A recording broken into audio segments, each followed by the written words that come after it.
నమస్కారం. ఈరోజు డిగ్రీ కాలేజ్లో we have conducted awareness programme on cyber crime. ఇప్పుడు అందరికీ తెలిసిన ఇష్యూనే. అన్ని రకాల క్రైమ్స్లో ఇప్పుడు సైబర్ క్రైమే మోస్ట్ ఇంపార్టెంట్ క్రైమ్ లాగా మా ముందు ఉంది.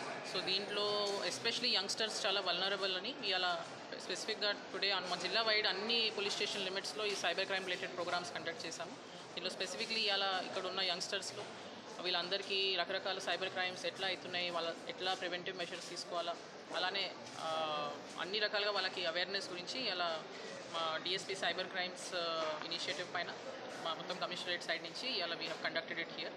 వీ హోప్ ఈ అవేర్నెస్ ప్రోగ్రామ్ అలానే మిగతా అన్నీ కూడా మా జిల్లాలో చేసిన అవేర్నెస్ ప్రోగ్రామ్స్ని పబ్లిక్ మంచిగా యాక్సెప్ట్ చేసి ఈ సైబర్ క్రైమ్స్లో వాళ్ళు ఎట్లా తగ్గియాలని మమ్మల్ని వాళ్ళతో కోఆపరేట్ చేసి, ఎందుకంటే cyber crime is a preventable offence. It starts with the level of victim only. విక్టిమే కొంచెం అవేర్గా ఉండి బేసిక్ ప్రికాషన్స్ తీసుకుంటే చాలా వరకు 99% ఈ క్రైమ్ని ప్రివెంట్ చేయగలం. అలానే ఎవరైనా విక్టిమ్ అయినా కూడా ఈ 1930 హెల్ప్ లైన్కి తొందరలో మాకు కాంటాక్ట్ చేసి వాళ్ళ డీటెయిల్స్ అన్ని అప్లోడ్ చేస్తే ఫైనాన్షియల్ లాస్ మేము చాలా వరకు దీంట్లో కంట్రోల్ చేయగలం. సో ఈ అన్ని ఆస్పెక్ట్స్ మీద ఇలా ఇక్కడ ఈ ప్రోగ్రామ్ చేస్తాం జరిగింది. దాంట్లో మా ఈ ప్రిన్సిపల్కి అలాంగ్ విత్ అదర్ ఫ్యాకల్టీ మాకు కోఆపరేట్ చేసినందుకు అందరికీ థ్యాంక్ యూ.